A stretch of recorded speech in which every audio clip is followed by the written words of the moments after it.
2026 നിയമസഭാ തെരഞ്ഞെടുപ്പിൽ കേരളത്തിൽ നടക്കാൻ പോകുന്ന രാഷ്ട്രീയ അട്ടിമറികളിൽ പ്രധാനപ്പെട്ട ഒന്ന് കോട്ടയം ജില്ലയിലെ ഏറ്റുമാനൂരിൽ നിന്നാകുമെന്ന് ഏറെക്കുറെ ഉറപ്പാണ്. ദേവസ്വം മന്ത്രിയായിട്ടുള്ള VN വാസവൻ തൻ്റെ സിറ്റിംഗ് സീറ്റായ ഏറ്റുമാനൂരിൽ പരാജയപ്പെടും എന്ന് തന്നെയാണ് ഇപ്പോൾ പുറത്തു വരുന്ന റിപ്പോർട്ടുകൾ സൂചിപ്പിക്കുന്നത്. തെരഞ്ഞെടുപ്പിൻ്റെ പ്രചരണ രംഗം വീക്ഷിക്കുമ്പോഴും അതുപോലെ തന്നെ വോട്ടർമാരുടെ പ്രതികരണം തേടുമ്പോഴും ഇക്കാര്യങ്ങൾ വ്യക്തമാകുകയാണ്. വാസവൻ്റെ പരാജയത്തിന് വഴിവെക്കുന്ന അനവധി കാരണങ്ങളുണ്ട്. അതിൽ CPM ബന്ധപ്പെട്ട കാരണങ്ങളാണ് നാം ആദ്യമായി പരിശോധിക്കുന്നത്. നമുക്കറിയാം VN വാസവൻ കഴിഞ്ഞ 5 വർഷക്കാലവും പിണറായി വിജയൻ മന്ത്രിസഭയിലെ മുഖ്യമന്ത്രിയും മുഹമ്മദ് റിയാസും കഴിഞ്ഞാൽ ഏറ്റവും ശക്തിയുള്ള ഒരു മന്ത്രിയായിട്ടാണ് വിലയിരുത്തപ്പെട്ടത്.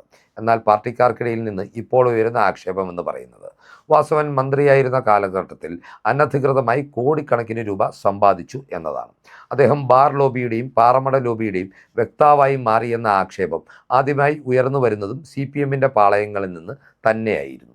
അതുപോലെ വാസവൻ നിയോജകമണ്ഡലത്തിലെ പാർട്ടിയുടെ കേന്ദ്രങ്ങളിൽ പോലും അടിസ്ഥാന സൗകര്യ വികസനം എത്തിക്കുവാൻ ശ്രദ്ധിച്ചില്ല എന്ന് മാത്രമല്ല, അവിടെയുള്ള ഏറ്റവും പരിമിതമായ ആവശ്യങ്ങൾ പോലും നിറവേറ്റി കൊടുക്കുവാൻ തയ്യാറായിട്ടില്ല എന്ന ആക്ഷേപവും പാർട്ടിക്കുള്ളിൽ നിന്ന് തന്നെ ഉയർന്നു വരുന്നുണ്ട്. നമുക്കറിയാം 2009 മണ്ഡല പുനർനിർണയത്തോടു കൂടിയാണ് ഒരു കാലത്ത് UDFൻ്റെ കുത്തകയായിരുന്ന ഈ സീറ്റിൽ LDF പ്രതിനിധികൾ തുടർച്ചയായി 3 വട്ടവും വിജയിച്ചത്. അതിന് പ്രധാന കാരണമായി വിലയിരുത്തപ്പെട്ടത് CPMന് നിർണായക സ്വാധീനമുള്ള കുമരകം, തിരുവാർപ്പ്, ഐമനം പഞ്ചായത്തുകൾ ഏറ്റുമാനൂർ നിയോജകമണ്ഡലത്തിൻ്റെ ഭാഗമായി കൂട്ടിച്ചേർക്കപ്പെട്ടതാണ്.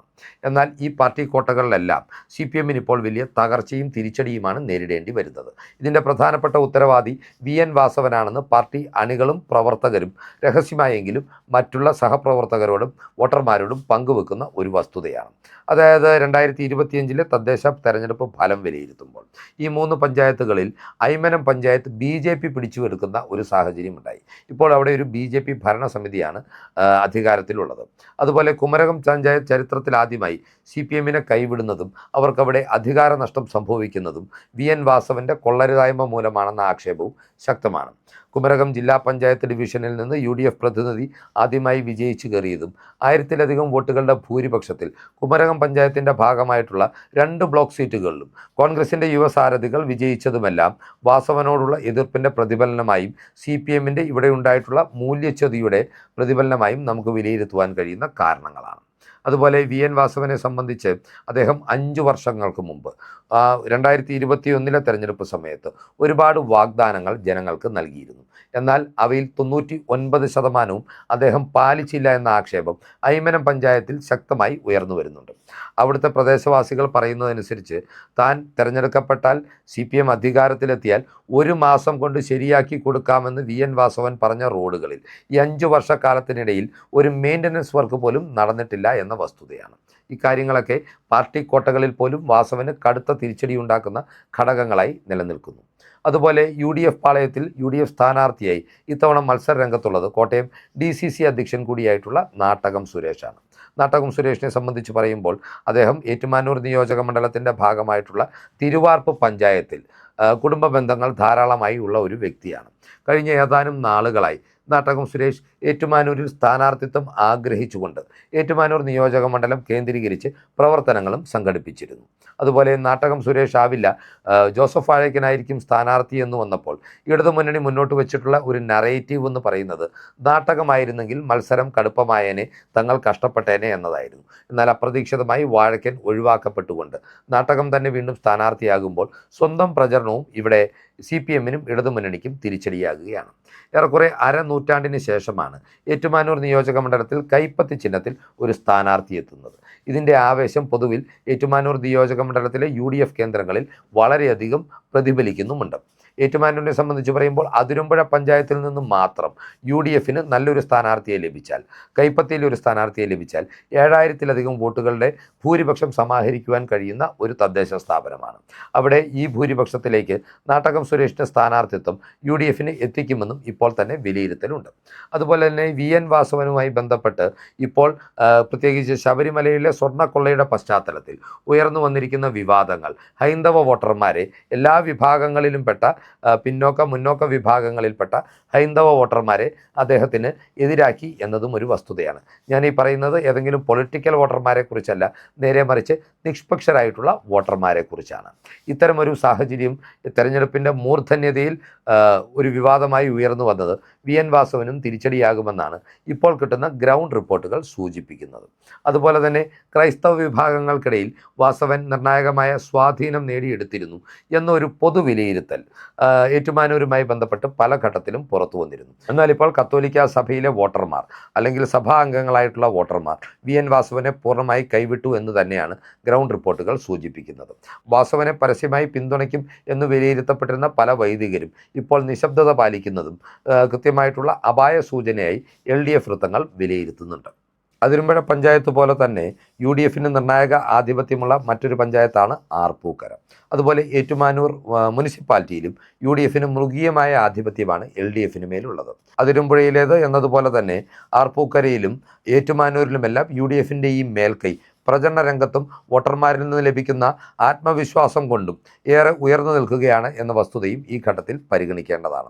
ക്രൈസ്തവ സമുദായത്തിൽപ്പെട്ട വോട്ടർമാരും പിന്നോക്ക ഹൈന്ദവ വിഭാഗത്തിൽപ്പെട്ട വോട്ടർമാരും അതുപോലെ തന്നെ കേരളത്തിൽ പൊതുവിൽ നിലനിൽക്കുന്നത് പോലെ മുസ്ലിം വിഭാഗത്തിൽപ്പെട്ട വോട്ടർമാരും ഒരുപോലെ UDF സ്ഥാനാർത്ഥിയുടെ വിജയം ആഗ്രഹിക്കുമ്പോൾ വി.എൻ. വാസവൻ ഒരുപക്ഷെ ഏറ്റുമാനൂർ നിയോജക മണ്ഡലത്തിൽ നേരിടുവാൻ പോകുന്നത് ഒരു ഞെട്ടിക്കുന്ന തോൽവിയായിരിക്കും എന്ന നിലയിലേക്കും ഇപ്പോൾ ചർച്ചകൾ എത്തിച്ചേരുന്നുണ്ട്.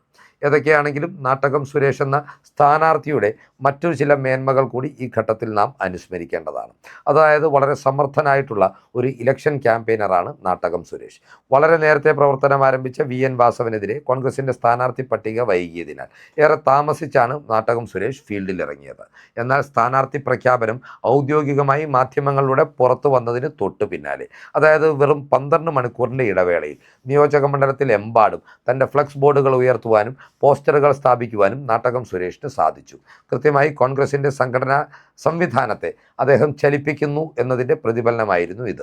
അതുപോലെ തന്നെ നിയോജക മണ്ഡലത്തിൽ തൻ്റെ ലോഞ്ചിങ്ങിൻ്റെ ഭാഗമായി നാട്ടകം സുരേഷ് സംഘടിപ്പിച്ച റോഡ് ഷോയിൽ വലിയ ആവേശകരമായ പങ്കാളിത്തമാണ് ഉണ്ടായത്. രാത്രി 11 മണിയോടെ ഇടതുമുന്നണിയുടെ ശക്തി കേന്ദ്രങ്ങളായി CPMൻ്റെ ഉരുക്കുകോട്ടകളായി വിലയിരുത്തപ്പെട്ടിരുന്ന നിയോജക മണ്ഡലത്തിൻ്റെ പടിഞ്ഞാറൻ പ്രദേശങ്ങളിലേക്ക് നാട്ടകം സുരേഷ് റോഡ് ഷോയുമായി എത്തിയപ്പോൾ നൂറുകണക്കിന് ആളുകളാണ് പുറത്തിറങ്ങി നിന്ന് അദ്ദേഹത്തെ അഭിവാദ്യം ചെയ്തതും വിജയാശംസകൾ നേർന്നതും. ഇതെല്ലാം വോട്ടർമാരുടെ കൃത്യമായിട്ടുള്ള മനോഭാവത്തെ തന്നെയാണ് പ്രതിഫലിപ്പിക്കുന്നത്. UDF അധികാരത്തിലേക്ക് എത്തുവാൻ പോകുന്നു എന്ന ഒരു പൊതുബോധം മറ്റു നിയോജക മണ്ഡലങ്ങളിലേതുപോലെ തന്നെ ഏറ്റുമാനൂരിനെ സ്വാധീനിക്കുമെന്ന കാര്യത്തിലും തർക്കമില്ല. ഏറ്റുമാനൂരിനെ സംബന്ധിച്ച് മറ്റൊരു വസ്തുത എന്ന് പറയുന്നത് CPMന് ഇപ്പോൾ സുഗമമായി 2025 അധികാരം നേടിയെടുക്കുവാൻ കഴിഞ്ഞ തിരുവാർപ്പ് പഞ്ചായത്തിലും കാര്യങ്ങൾ അവർക്കത്ര അനുകൂലമല്ല എന്നുള്ളതാണ്. അതായത് ഏറ്റുമാനൂരിൽ നിന്ന് തിരുവാർപ്പ് പഞ്ചായത്തിൻ്റെ പ്രമുഖ നേതാവായിരുന്ന അഡ്വക്കേറ്റ് K. അനിൽകുമാറിനെ 2016-ലും 2021-ലും കോട്ടയത്തേക്ക് അയച്ച് ഒരു കോമാളിയായി വേഷം കെട്ടിച്ച് തിരുവഞ്ചൂരിന് മുൻപിൽ പാർട്ടിയെ അടിയറവ് പറയേണ്ട സാഹചര്യം ഒരുക്കിയതിൽ അദ്ദേഹത്തിൻ്റെ പഞ്ചായത്തിലുള്ളവർക്ക് ശക്തമായ എതിർപ്പുണ്ട്. അനിൽകുമാറിൻ്റെ പിതാവും അനിൽകുമാറിൻ്റെ സഹോദരനും തിരുവാർപ്പ് പഞ്ചായത്തിൻ്റെ അധ്യക്ഷന്മാരായിരുന്നു. അതിനാൽ തന്നെ ആ കുടുംബത്തിന് അവിടെ നിർണായക സ്വാധീനമുണ്ട്. അങ്ങനെ പാർട്ടി ഇപ്പോൾ ഭരണം നേടിയ കോട്ടയിൽ പോലും വി.എൻ. വാസവൻ്റെ നിലപാടുകളോട് അല്ലെങ്കിൽ വി.എൻ. വാസവൻ്റെ ഏറ്റുമാനൂരിലെ സ്ഥാനാർത്ഥിത്വം തങ്ങളുടെ നേതാവിന്, തങ്ങളുടെ നാട്ടുകാരനായ നേതാവിന് ഏറ്റുമാനൂരിൽ അവസരം നിഷേധിച്ചു എന്നൊരു തോന്നൽ പാർട്ടി അണികൾക്കിടയിൽ ഉണ്ടാക്കിയിട്ടുണ്ട്. ഇക്കാര്യങ്ങളൊക്കെ വിലയിരുത്തുമ്പോഴാണ് വി.എൻ. വാസവൻ 2026-ൽ കനത്ത പരാജയം നേരിടുവാൻ പോകുന്നു എന്ന വസ്തുത ഈ ഘട്ടത്തിൽ തന്നെ ആധികാരികമായി ഉറപ്പിച്ചു പറയുവാൻ സാധിക്കുന്നത്. നാട്ടകം സുരേഷ് എന്ന DCC അധ്യക്ഷൻ ഏറ്റുമാനൂർ നിയോജക മണ്ഡലത്തിൽ നിന്ന് വിജയിച്ചു കയറിയാൽ കോട്ടയത്തെ കോൺഗ്രസ് രാഷ്ട്രീയത്തിൽ അത് വലിയ ആവേശമായിരിക്കും സൃഷ്ടിക്കുക എന്ന കാര്യത്തിനും തർക്കമില്ല. കോട്ടയത്തെ സംബന്ധിച്ച് പറയുമ്പോൾ ആകെയുള്ള 9 നിയോജക മണ്ഡലങ്ങളിൽ 2021-ൽ അവർക്ക് നേടുവാൻ കഴിഞ്ഞത് കേവലം 4 നിയോജക മണ്ഡലങ്ങൾ മാത്രമായിരുന്നു. 2026-ലേക്ക് കാര്യങ്ങൾ എത്തുമ്പോൾ ഏറ്റവും ചുരുങ്ങിയത് 6 നിയോജക മണ്ഡലങ്ങളിലെങ്കിലും വിജയിച്ചു കയറാമെന്ന ആത്മവിശ്വാസമാണ് കോൺഗ്രസ് കേന്ദ്രങ്ങൾ പ്രകടിപ്പിക്കുന്നത്. നിലവിലുള്ള 4 സിറ്റിംഗ് സീറ്റുകൾക്ക് പുറമെ വിജയിക്കുന്ന ആദ്യ മണ്ഡലമായി അവർ ഏറ്റുമാനൂരിനെ എണ്ണിച്ചേർക്കുകയും ചെയ്യുന്നുണ്ട്. ഈ രാഷ്ട്രീയ ചിന്തകൾ പ്രേക്ഷകർക്കായി പങ്കുവെച്ചുകൊണ്ട് വി.എൻ. വാസവൻ ഇത്തവണ കൊമ്പ് കുത്തുമെന്ന രാഷ്ട്രീയ യാഥാർത്ഥ്യം നേരത്തെ പ്രവചിച്ചുകൊണ്ട് ഈ വീഡിയോ ഇവിടെ അവസാനിപ്പിക്കുകയാണ്. കൂടുതൽ രാഷ്ട്രീയ വാർത്തകൾക്കും വിശകലനങ്ങൾക്കുമായി ഞങ്ങളുടെ ചാനൽ സബ്സ്ക്രൈബ് ചെയ്യുക. നന്ദി.